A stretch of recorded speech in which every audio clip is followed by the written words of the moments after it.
नहीं चला तो उसने कछुए से प्रार्थना की कि तुम मेरे मित्र को छोड़ दो। ये कहानी है जंगल में रहने वाले एक ठग की दो बेटियों की, जो जंगल से गुजरने वाले मुसाफिरों को छल कपट से लूटकर उनका कत्ल कर देती। पर फिर एक दिन एक ऐसा मुसाफिर आया जिससे उन सबकी जिंदगी बदल गई।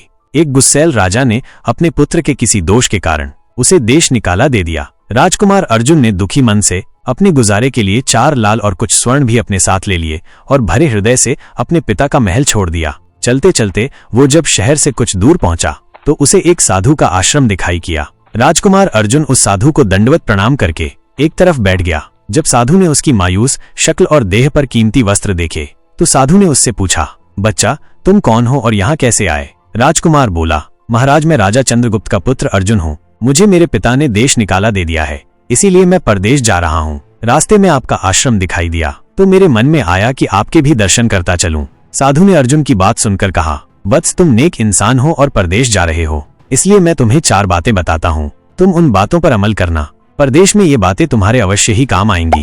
पहली ये कि परदेश में एक से भले 2 होते हैं। दूसरी ये कि परदेश में दूसरे के हाथ का बना खाना मत खाना। अगर खाना भी पड़े तो पहले किसी जानवर को खिला देना। तीसरी बात ये कि परदेश में किसी दूसरे की बिछाई हुई चारपाई पर मत सोना। अगर सोना भी हो तो पहले बिस्तर को अच्छी तरह झाड़ लेना। चौथी बात यह है कि यदि कहीं शत्रुओं के फंदे में फंस जाओ तो जहां तक हो सके नरमी और ज्ञान की बातें सुनाकर अपना उद्देश्य प्राप्त करना। साधु ने कहा, मेरी ये 4 बातें हमेशा याद रखना। साधु की बातें सुन साधु को प्रणाम कर राजकुमार अर्जुन परदेश चल पड़ा। जब चलते चलते बहुत दिन बीत गए तो वो एक जंगल में पहुंचा। वहां उसने देखा कि एक चील एक कछुए के बच्चे को लेकर उड़ी जा रही है। संयोगवश बच्चा उस चील के पंजे से निकलकर गिर गया। अर्जुन ने कछुए के तड़पते हुए बच्चे को देखा तो उसे बड़ी दया आई। उसने मन में सोचा कि इस बच्चे को पालना चाहिए। इस बच्चे को पालने से 2 बातें होंगी। पहली तो ये कि इस बच्चे के प्राण बच जाएंगे और दूसरी ये कि साधु द्वारा कही गई पहली बात भी पूरी हो जाएगी कि सफर में एक से भले 2 होते हैं और इससे बातें करते हुए दिन भी आसानी से बीते। ये सब सोचकर अर्जुन ने बच्चे को अपने साथ ले लिया। अब सफर में उसके साथ वो कछुए का बच्चा भी हो लिया। कुछ दिन के सफर के बाद राजकुमार को एक अच्छा सा स्थान दिखाई पड़ा। उस स्थान पर पहुंचकर उसने कुछ खाया पिया और फिर कछुए के बच्चे से बोला, तुम यहाँ बैठे रहना, मैं जरा थोड़ी देर सो लूं। ये कहकर अर्जुन एक पेड़ के नीचे सो गया। उसी पेड़ के ऊपर एक सांप और एक कौवा रहते थे। उन दोनों का ये दस्तूर था कि जब कोई मुसाफिर उस पेड़ के नीचे ठहरता तो सांप उसे डस लेता और कौवा उसकी आंखें निकाल लेता। नाग ने जब सोते हुए मुसाफिर को देखा तो पेड़ के नीचे उतरा और अर्जुन को डस लिया। सांप के डसते ही तुरंत अर्जुन के प्राण पखेरु उड़ गए। कुछ देर में जब कछुए की नजर अर्जुन पर पड़ी तो वो उसे मरा देखकर बहुत घबराया और अर्जुन के ऊपर बैठकर रोने लगा। तभी कौवा भी पेड़ से नीचे उतरा और जो ही उसने अर्जुन की आंखें निकालनी चाही त्यों ही कछुए ने झपट कर कौवे की गर्दन को मुंह से पकड़ लिया। कौवे ने बहुत जोर लगाया मगर कछुए ने उसे नहीं छोड़ा। तब कौवे ने सांप को पुकारा। कौवे की आवाज सुनकर सांप आ गया। उसने बड़े जोर से कछुए की पीठ पर डंक मारा परंतु कछुए ने अपना मुंह भीतर कर लिया। सांप ने कई बार कछुए की पीठ पर डंक मारा किंतु हर बार कछुआ अपना मुंह अंदर कर लेता। जब सांप का कछुए पर बस यह सुनकर कछुआ बोला, नहीं, तूने मेरे मित्र को डसा है, अब मैं भी तेरे मित्र की जान लूंगा। तू मेरे मित्र को छोड़ दे तो मैं तेरे मित्र को जीवित कर दूंगा। ये कहकर सांप ने काटी हुई जगह पर मुंह रखकर अर्जुन के शरीर से विष खींच लिया और बोला, अब तो मेरे मित्र को छोड़ दे। कछुए ने जब राजकुमार को देखा कि उसे थोड़ा होश आ रहा है और उसका जहर उतर रहा है तो उसने कोय को छोड़ दिया। जब अर्जुन को होश आया तब कछुए ने उसे सांप के डसने का सारा हाल सुनाया। कछुए की बात सुनकर तुरंत अर्जुन के मन में साधु की बताई पहली बात खटकी। सोचा, साधु की एक बात तो काम आई कि एक से भले 2 होते हैं। मन ही मन उसने साधु को धन्यवाद दिया और आगे बढ़ चला।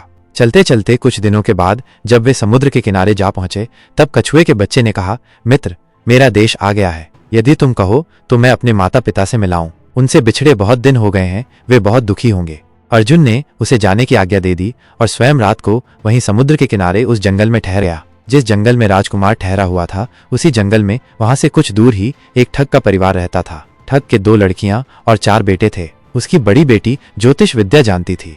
जब भी कोई राहगीर, कोई यात्री उस जंगल से गुजरता और उसके पास कुछ कीमती होता तो ठग की बड़ी बेटी अपनी विद्या से जान लेती थी। आज फिर से उसे बहुत दिनों बाद बहुत से खजाने की महक आई। उसने अपने पिता से कहा, ऐसा प्रतीत होता है कि इस जंगल में एक पथिक आया हुआ है। उस पथिक के पास 4 लाल हैं। यदि तुम लोग उस पथिक को यहाँ ले आओ तो उससे लाल लेना मेरा काम है। यदि वे लाल हमको मिल जाएं तो हम जन्म भर के लिए निहाल हो जाएंगे, परंतु उस पथिक को मारना मत, उसे जीवित ही पकड़ लाओ।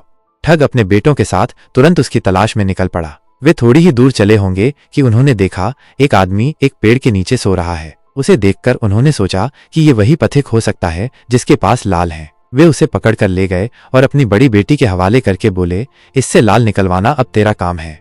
ठग की बड़ी बेटी ने पूरे आश्वासन के साथ कहा, तुम लोग चिंता मत करो, मैं इससे लाल निकलवा लूंगी। ठग की छोटी बेटी ने जब अर्जुन को देखा तो वह दिलो जान से उस पर मोहित हो गई। पहली ही नजर में वह अपना दिल उस नौजवान राजकुमार को दे बैठी। भाइयों के डर से कुछ कह तो न सकी, लेकिन मन ही मन उसको बचाने की युक्ति सोचने लगी। कुछ देर बाद ठग की बड़ी बेटी ने खाना बनाया और उसमें जहर मिला दिया। वही खाना उसने अर्जुन को परोस दिया। जब थाली अर्जुन के सामने आई तो उसने खाने के लिए निवाला तोड़ा। जैसे ही उसे खाने को हुआ तभी उसे साधु की कही गई दूसरी बात याद आई। उसने थाली में से थोड़ा सा भोजन निकालकर कुत्ते के सामने डाल दिया। जैसे ही उस खाने को कुत्ते ने खाया वो तुरंत मर गया। यह देखकर अर्जुन ने भोजन नहीं किया। उसने अपने मन में सोचा कि साधु की दूसरी बात भी काम आई। अपनी इस चाल को असफल होते देखकर ठग की बड़ी बेटी को गुस्सा तो बहुत आया, पर वो अपने गुस्से को अंदर ही अंदर पी गई। उसने अर्जुन के सोने के लिए पलंग तैयार करवाया और उससे कहा, जाओ पथिक, ऊपर के कमरे में तुम्हारे लिए पलंग तैयार करवा दिया है, अब तुम आराम करो। कई दिनों की सफर की यात्रा के कारण थका हुआ राजकुमार जब ऊपर आया तो उसे बढ़िया धुली हुई चादर पलंग पर बिछी हुई दिखाई दी। सोचा, जो हुआ सो हुआ, कई दिनों के बाद चैन की नींद तो सोने को मिलेगी। वो जैसे ही पलंग पर बैठने को हुआ तो उसे साधु की तीसरी बात याद आई कि परदेश में हमेशा बिस्तर को झाड़कर सोना। जैसे ही उसने बिस्तर को झाड़ा तो उसके होश उड़ गए। वो बिस्तर एक कच्चे सूत से तैयार किया गया था जिसके नीचे आग का कुआं था। अर्जुन ने देखा कुएं के अंदर बड़े बड़े आग के अंगार धधक रहे हैं। सोचा, साधु की तीसरी बात भी काम आई। उसने एक बार फिर मन ही मन साधु का धन्यवाद किया और पास पड़ी एक टूटी हुई चारपाई पर लेट गया। थोड़ी देर पहले जो राजकुमार चैन की नींद लेने की सोच रहा था, अब नींद उसकी आंखों से कोसों दूर थी। अब तो उसे अपनी जान के लाले पड़े थे। सोचने लगा, आना बहुत कठिन है। तभी ठग की छोटी बेटी मौका पाकर आई और कहने लगी, हे प्रिय, मैं तुम पर दिलो जान से न्यौछावर हूँ, परंतु आज की रात मेरे वश में कुछ नहीं है। आज की रात मेरी बड़ी बहन की बारी है। जिस तरह भी हो सके बस आज की रात मेरी बहन से अपने प्राण बचा लो। कल मेरी बारी है। हे स्वामी, मैं तुम्हारी दासी हूँ, मैं तुम्हें साफ बचा लूंगी। इतना कहकर ठग की छोटी बेटी चली गई। जब सब लोग खाना खा चुके तो ठग की बड़ी बेटी ऊपर बने कमरे में चली।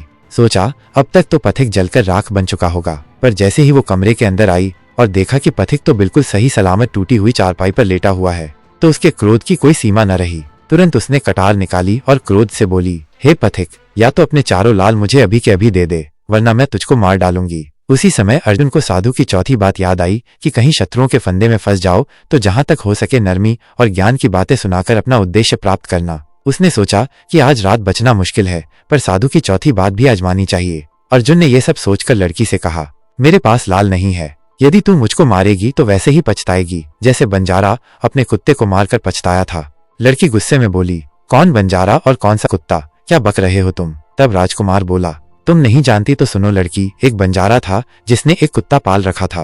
वो कुत्ता बहुत समझदार था, जिसे बंजारा अपनी औलाद से भी ज्यादा प्यार करता था। एक समय ऐसा आया कि एक कातक नाम की भयंकर बीमारी के चलते बंजारे का सारा परिवार उस बीमारी की भेंट चढ़ गया और बंजारे की करोड़ों की संपत्ति भी बिक गई। दुखी बंजारा अपने कुत्ते को लेकर आगरा में एक साहूकार के पास जाता है और साहूकार को 10,000 के बदले अपना कुत्ता गिरवी रखने को बोलता है।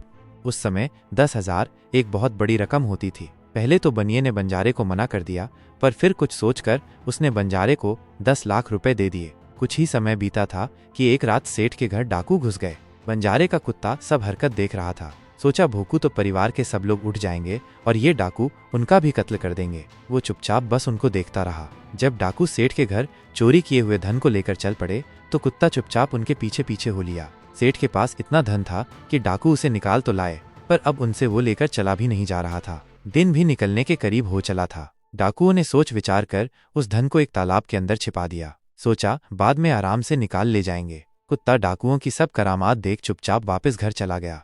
सुबह हुई तो सेठ के घर कोहराम मच गया। पता चला कि चोर सारा धन निकाल ले गए। सेठ का रो रो कर बुरा हाल था। आसपास के लोग उसे दिलासा दे रहे थे। सेठ ने रोते रोते कहा, मैंने सुना था बंजारे का कुत्ता बहुत समझदार है, पर यह नमक हराम तो एक बार भूखा तक नहीं। तभी बंजारे का कुत्ता उस सेठ की धोती पकड़कर खींचने लगा। कुत्ते की हरकत देख पास खड़े एक समझदार व्यक्ति ने सेठ से कहा, सेठ जी, ये कुत्ता कुछ कहना चाह रहा है, हमें इसकी सुननी चाहिए। और सभी लोग कुत्ते के पीछे पीछे हो लिए। सबको लेकर कुत्ता उसी तालाब के पास पहुंच गया जहां रात को डाकुओं ने सारा धन छिपाया था, और तालाब में घुसकर अशर्फियां से भरी थैली अपने मुंह में दबाकर बाहर आया। तुरंत सेठ के नौकर उस तालाब में कूद गए और चोरी किया हुआ सारा धन बरामद कर लिया। सब देख सेठ आंखों में अश्रु लिए कुत्ते से कहता है, मुझे माफ कर देना, मैंने तुम्हें बहुत बुरा भला कहा। सेठ ने वहीं कागज मंगवाया और बंजारे के नाम चिट्ठी लिखी। भाई बंजारे, तेरे कुत्ते ने मेरे 10,000 पूरे कर दिए। मैं तेरे कुत्ते को तेरे पास भेज रहा हूँ। अगर तुझे और भी 10, 20, 500 हजार की जरूरत हो तो मेरे पास आकर ले जाना। इतने समझदार कुत्ते को मेरे पास छोड़ने के लिए तहे दिल से तुम्हारा धन्यवाद। बनिया चिट्ठी कुत्ते के गले में टांग उसे नम आंखों से विदाई देता है। कुत्ता घूमता घूमता जब 4-5 दिन बाद बंजारे के पास पहुंचता है तो कुत्ते को आता देख बंजारे के तन बदन में आग लग जाती है। कहता है, मैं तुझे बनिए के पास गिरवी रख कर आया था और तू वहां से भाग आया। तूने मेरी बेइज्जती करवा दी। गुस्से में अंधा हुआ बंजारा तुरंत पिस्तौल निकाल कुत्ते को गोली मार देता है और सिर पकड़कर वहीं बैठ जाता है। कुछ देर बाद जब उसकी नजर कुत्ते के गले में टंगी हुई पर्ची पर पड़ी तब बंजारा वो पर्ची निकाल उसे पढ़ता है। पर्ची पढ़ते ही बंजारा फट पड़ता है। वो दहाड़े मार मार खून के आंसू रोता है। पर अब भला क्या हो सकता था। बंजारे की कहानी सुना अर्जुन ठग की बेटी से कहता है, एक और कहानी सुनो। लड़की, एक राजा के पास एक बहुत समझदार पढ़ाया हुआ तोता था। वह बड़ा चतुर था। एक दिन राजा तोते को अपने साथ गंगा स्नान को ले गया और उसको घाट पर बैठाकर स्वयं स्नान करने लगा। तभी तोते की नजर अमर फल पर पड़ी जो पास ही नदी में बहता हुआ आगे बढ़ा जा रहा था। वो उसको नदी से बाहर निकाल लाया और राजा के आने पर उसको वो अमर फल देता हुआ बोला, महाराज, ये अमर फल है, इसे खा लीजिए। राजा ने कहा, मैं अकेला अमर फल खाकर क्या करूंगा, अपने बाग में लगा दूंगा। जब इसमें फल लगेंगे तब सब कुटुंबियों को खिलाकर अमर कर दूंगा। गंगा स्नान से लौटकर राजा ने वह फल माली को देकर कहा, इस फल को बाग में लगा दो। थोड़े ही दिनों में पेड़ फल फूल गया, उसमें फल लगने लगे। एक दिन एक फल पककर पेड़ से गिरा तो उसे सांप ने सूंघ लिया, जिससे वह जहरीला हो गया। अनजान माली वह अमर फल लेकर राजा के पास आया। राजा फल को देखकर बहुत खुश हुआ और कुछ सोचकर वो फल पहले कुत्ते को खाने को दिया, क्योंकि राजा बड़ा नीतिवादी और विचारवान था। वह जानता था कि बिना सोचे समझे किसी भी वस्तु को खाना ठीक नहीं होता। राजा ने जो ही वो फल कुत्ते को खिलाया, कुत्ता मर गया। यह देखकर राजा ने क्रोधित होकर अपने तोते से कहा, बेईमान तोते, तू हमें जहर देकर मारना चाहता था। यह कहकर राजा ने क्रोध में आकर तोते को मार डाला और माली से कहा, इस पेड़ के चारों ओर घेरा डाल दो, जिससे कोई इसका फल ना खा सके। एक दिन उसी शहर में एक सास बहू में भीषण लड़ाई हुई। बुढ़िया घर से निकलकर कहने लगी, आज मैं राजा के बाग में जाकर जहर वाला फल खा लूंगी। यह कहकर वह बाग में आई और जैसे ही उसने फल तोड़कर खाया तो वह 16 वर्ष की युवती बन गई। जब राजा को ये समाचार मिला तो उसे सारा माजरा समझते देर न लगी। राजा को बड़ा दुख हुआ। वो कहने लगा, वास्तव में यह अमर फल ही है। मैंने व्यर्थ ही इतने समझदार तोते को मार डाला। इतनी दास्तान कहते कहते सवेरा हो गया। तब ठग की बेटी ने अर्जुन से कहा, आज तो तूने मुझे बातों में लगाकर अपनी जान बचा ली, परंतु आज रात मेरी छोटी बहन की बारी है। वो तुझे हरगिज जीवित न छोड़ेगी। जब ठग की छोटी बेटी को पता चला कि अर्जुन जिंदा और बिल्कुल सही सलामत है तो उसकी खुशी का ठिकाना न रहा। अपनी बहन को दिखाने के लिए ऊपरी मन से बोली, तुम निश्चित रहो बहन, मैं आज इसे लाल लिए बगैर छोड़ने वाली नहीं हूँ। दिन बीता और रात हुई। तब ठग की छोटी बेटी अर्जुन के पास गई और बोली, भगवान का शुक्र है जो तुमने चालाकी से अपनी जान बचा ली। अर्जुन बोला, तुम सब ऐसा क्यों करते हो? तब ठग की छोटी बेटी बोली, हमारी तो यही रीति है कि मेरे भाई और बाप मुसाफिरों को पकड़ कर लाते हैं और हम बहनें अपनी चालाकी से उनसे माल हथिया कर उन्हें मार डालती हैं। फिर वो बोली, पर तुम चिंता मत करो, अब मेरी बारी है और मैं तो दिलो जान से तुम्हारी दासी हूँ। तुम्हें जैसा समझ पड़े वैसा ही करो। यह सुनकर अर्जुन बोला, प्रिय, तुम भी मुझे देखते ही पसंद आ गई थी। दिल करता है कि हर पल तुम्हारे पास ही रहूं। तुम अपनी बड़ी बहन की तरह नहीं हो। तुम एक नेक दिल औरत हो। तुमसे मेरा कुछ भी छिपा हुआ नहीं है। उसकी बात सुनकर ठग की बेटी ने कहा, तुम कहते हो कि मुझसे कुछ भी छिपा नहीं है, तो फिर वे लाल कहाँ हैं? अर्जुन ने कहा, वो चारों लाल मेरी जांघ में है। अगर तुम निकालना चाहो तो निकाल लो। राजकुमार की बात सुन ठग की छोटी बेटी बोली, प्यारे, वो लाल तुम्हें ही मुबारक हो। मैं तो तुम्हारी दासी हूँ, तुम्हारे दर्शनों की प्यासी हूँ। मुझे तुम्हारे सिवाय और कुछ नहीं चाहिए। ये सुन अर्जुन बोला, जो कुछ तुमने कहा है वो तो सब ठीक है, लेकिन ये प्यार और प्रेम की बातें सब धरी रह जाएंगी जब हमारे शरीर में प्राण ही नहीं रहेंगे, क्योंकि जब तुम्हारे बाप और भाइयों को इसका पता लगेगा तो हम दोनों की खैर नहीं। तब ठग की बेटी बोली, तुम चिंता मत करो, मेरे पास इसका भी उपाय है। आज रात को सबके सोने के बाद हम यहाँ से भाग चलेंगे और कहीं बहुत दूर रहेंगे जहाँ कभी मेरे भाई और बाप पहुँच ना सके। अर्जुन बोला, पर यह सब होगा कैसे? बोली, यहाँ से निकलने का एक ही उपाय है।